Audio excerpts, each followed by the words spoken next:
So today I want to lead off by talking about the best interest factors. And these are at the crux of every child custody case or parenting time case. I talk about the best interest factors a lot.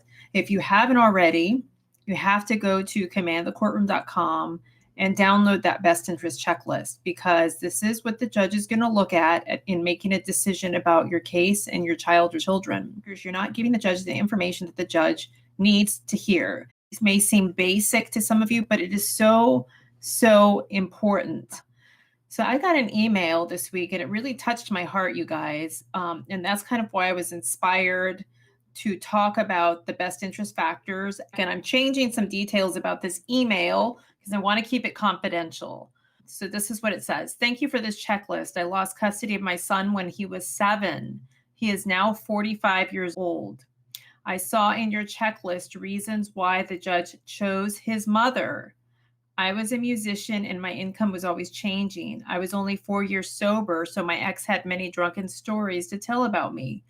Plus, I moved from LA to Memphis. When I went to get him that weekend, the mother saw the packed car and never gave my son back. When I went to court to try to get my son to live in Memphis with me, the judge gave my ex custody and me summers to see my son. I am now 66 years old, and looking back, I think it was the best for my son, but nothing hurt so bad ever. I applaud your work and the way you stress the point to do what is best for the child. Your checklist helped me accept the judge's past decision. My son and I are very good friends. We say I love you whenever we talk or text. That's what matters to me.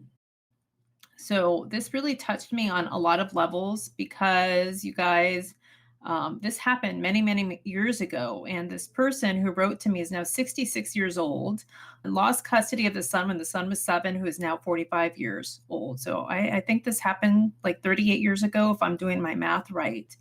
And it sounds like whoever this person was, has been struggling for decades with the judge's decision.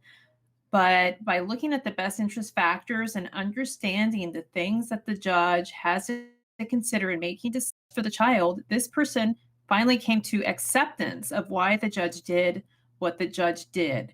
So the best interest checklist, it's free. It's like a 12-page document. Maybe it seems kind of simple or simple-minded, but there really is power in that checklist. There's a lot of power because it really breaks down for you the things that the judge has to consider. And not only that, but I pose questions under each of those best interest factors for you to consider asking to the other side or asking yourself. The questions are meant to get, the wheels turning and help you think about the case. In preparing your case, what I really recommend, though, is you kind of step back like this person was able to do.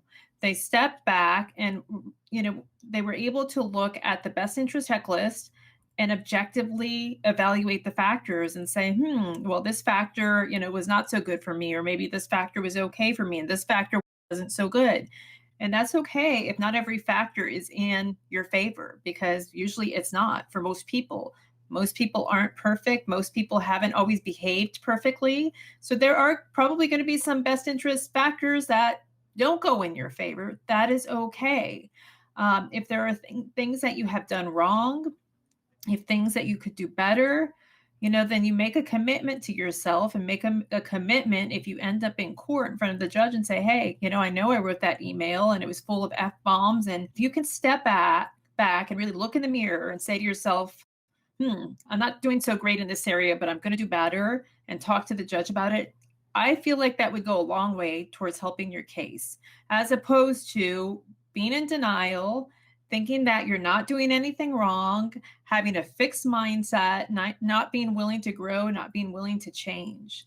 And that is one of the keys, I think, for us to evolve as humans, for you to evolve as a parent and as a, ex-partner or co-parent or future husband or wife or significant other.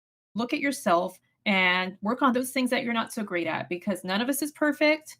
You're not perfect. I'm not perfect. Your ex isn't perfect, and the judge is not perfect.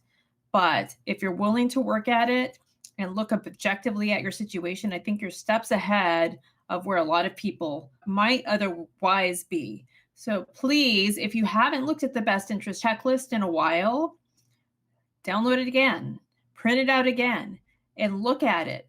Let it guide you in preparing your case.